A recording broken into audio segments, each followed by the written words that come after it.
Bismillahirrahmanirrahim. Assalamualaikum warahmatullahi wabarakatuh. Waalaikumsalam warahmatullahi wabarakatuh. Baik, selamat siang semuanya. Siang, Pak. Oke, sebelum kita mulai pembelajaran pada siang hari ini, sebelumnya marilah kita berdoa menurut agama dan kepercayaan masing-masing. Berdoa dimulai. Berdoa tidak pernah dicukupkan. Ya baik, untuk pembelajaran di hari ini saya Muhammad Ridwan Alansyah akan membawakan tentang micro teaching inquiry learning dengan materi algoritma dalam kehidupan sehari-hari.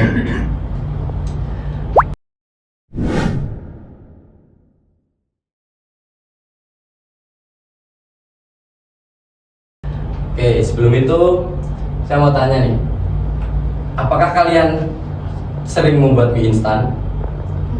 Pernah. Pernah, ada yang pernah? Ya. Lalu cara membuat mie instan agar hasilnya baik itu apakah selalu ada urutannya? Iya, Pak. Ya, apa misal belum mendidih airnya, tapi kita masukkan mie-nya dulu, lalu kita panaskan bareng, apakah hasilnya akan jadi lebih baik? Tidak, Pak. Tidak. Ada yang iya dan tidak. Oke. Oke, untuk itu apa yang terjadi jika urutan atau langkahnya salah? Ya itu tadi contohnya. Contoh aja, misal kita manasin airnya dulu, terus ya dimasukin bumbunya, bukan minyak. Itu kan sangat berbeda jauh dengan konsep bagaimana cara pembuatan mie instan yang baik dan benar ya. Dan mengapa kok urutan sangat penting? Nah, karena setiap proses itu bakal membutuhkan langkah yang tepat untuk menjadikan hasil yang optimal. Ini contoh seperti dicontoh di gambar, dia bingung kok minyak gak enak, itu karena salah urutan pembuatan minyak.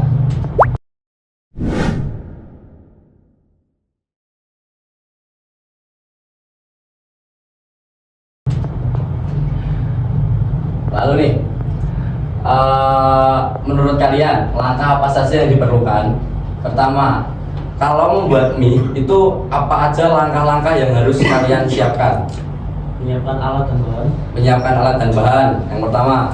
Lalu yang kedua, masak air. Lalu setelah masak air, Masukkan mie. menunggu mendidih dulu. Menunggu mendidih. Nah, setelah menunggu mendidih, kita masukkan mie. Sembari mie-nya dimasukkan dan matang, kita menyiapkan bumbu-bumbunya di piring. Nah, setelah itu, setelah mie-nya sudah jadi, kita campur jadi satu sama bumbunya.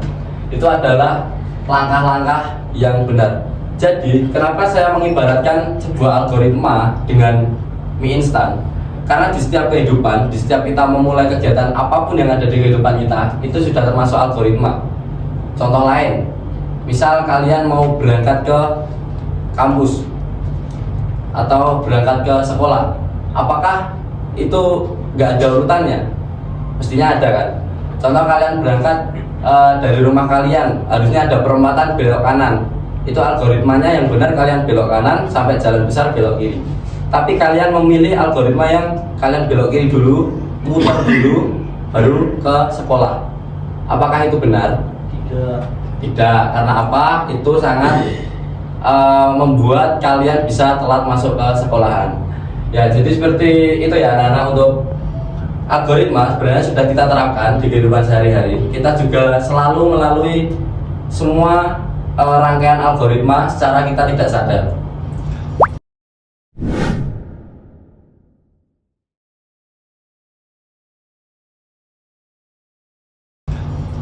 Oke, lalu selanjutnya kalian diskusikan ke kelompok kecil kalian bagaimana cara terbaik untuk mencapai tujuan.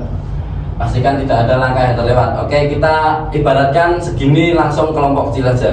Langsung setelah ini kelompok kecil. Saya ingin kalian membuatkan langkah. Tadi contoh sudah ada mie, lalu sudah ada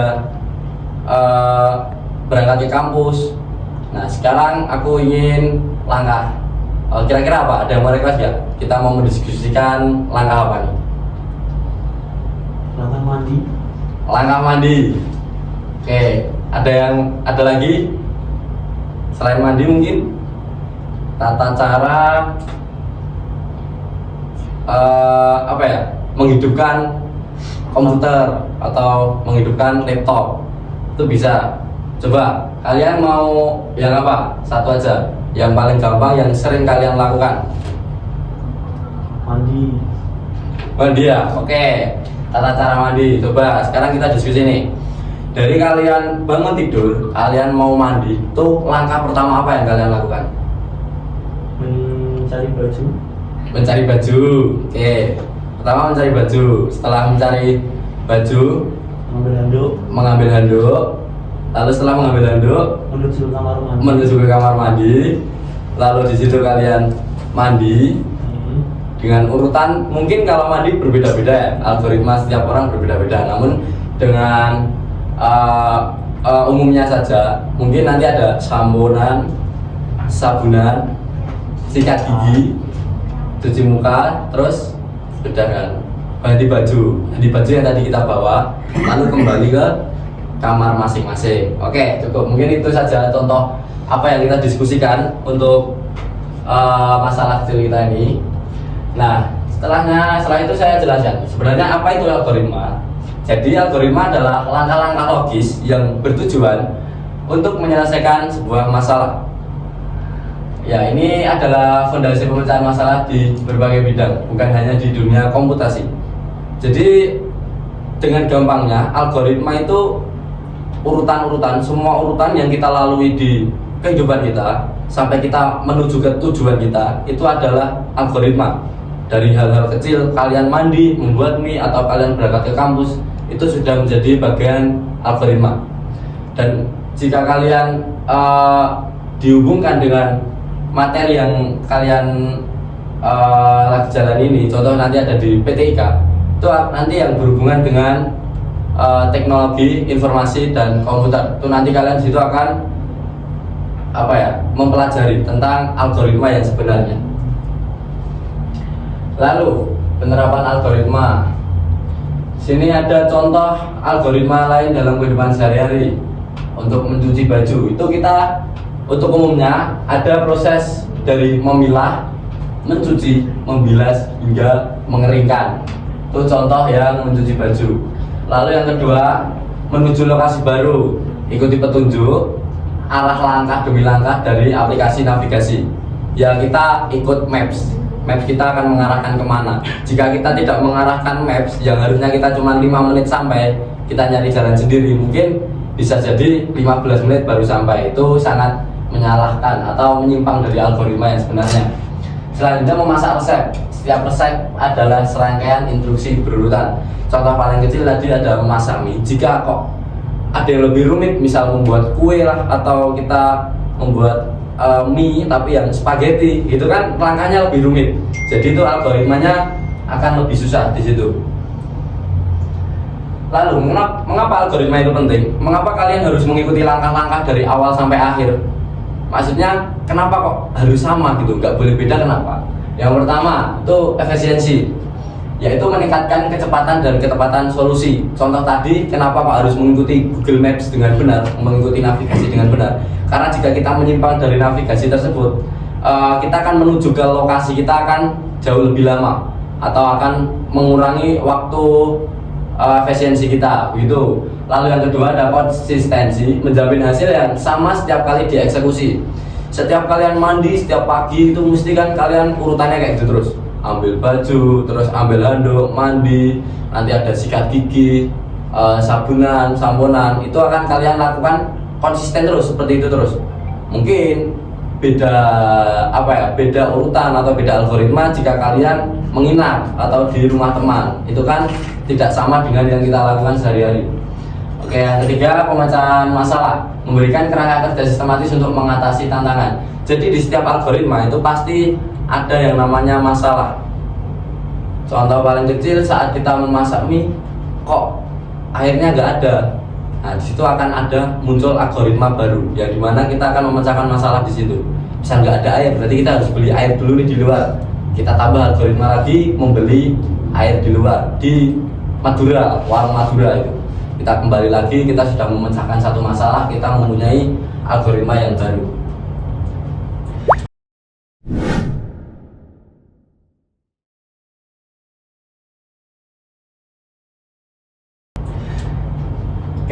Sekarang mari kita berbagi pemahaman dan eksplorasi lebih lanjut.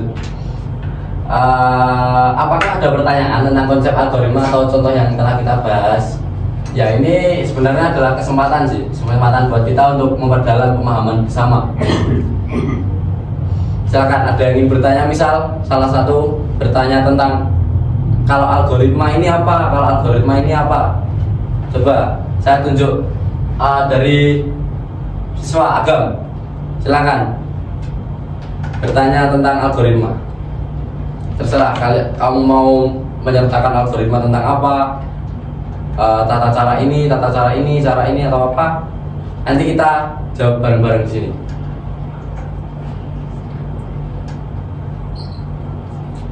Yang paling mudah atau saya beri, nanti kamu yang menyebutkan saja urutannya bagaimana.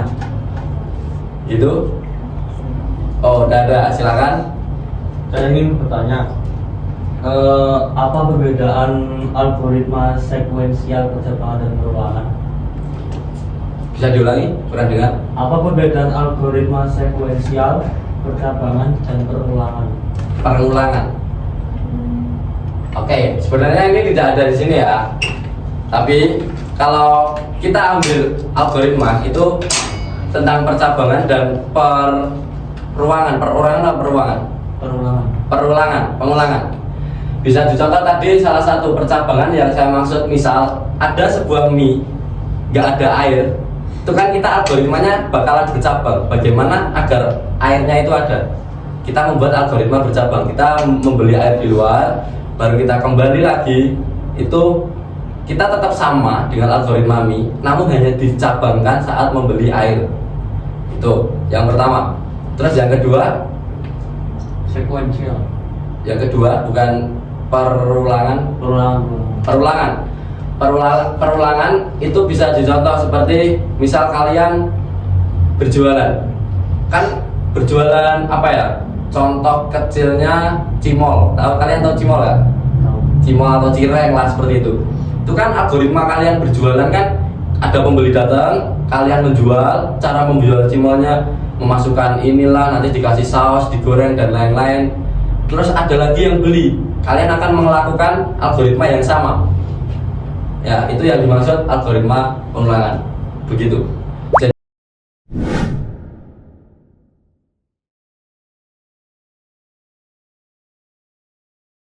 Jadi setiap algoritma yang kita jalani itu mempunyai nama sendiri-sendiri. Contoh tadi ada algoritma untuk pengulangan dan ada algoritma untuk percabangan.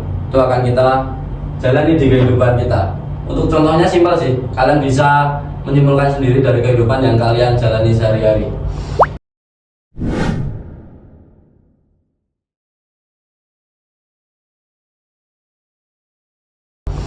Oke, selanjutnya ada penutup dan tugas. Sebelumnya saya ucapkan terima kasih untuk kalian untuk partisipasinya, sudah mau menghadiri kelas ini. Lalu aku ada sebuah tugas mandiri, buat algoritma kegiatan bangun tidur. Tuliskan setiap langkah secara berurutan dan logis. Untuk tugas nanti silakan kalian buat di Word masing-masing, lalu kirimkan ke link yang nanti Bapak kirimkan di grup kalian. Mungkin itu saja. Ada yang ingin ditanyakan? Tidak. Tidak ada. Sebelum saya tutup, marilah kita berdoa agar ilmu yang kita dapatkan di siang hari ini dapat bermanfaat. Berdoa dimulai. Berdoa tidak pernah disebutkan. Baik, sekian dari Bapak, kurang lebihnya mohon maaf. Wabillahi taufiq wal hidayah. Wassalamualaikum warahmatullahi wabarakatuh. Waalaikumsalam warahmatullahi wabarakatuh. One is the loneliest number that you'll ever do. Two can be as bad as one. It's the loneliest number since the number one.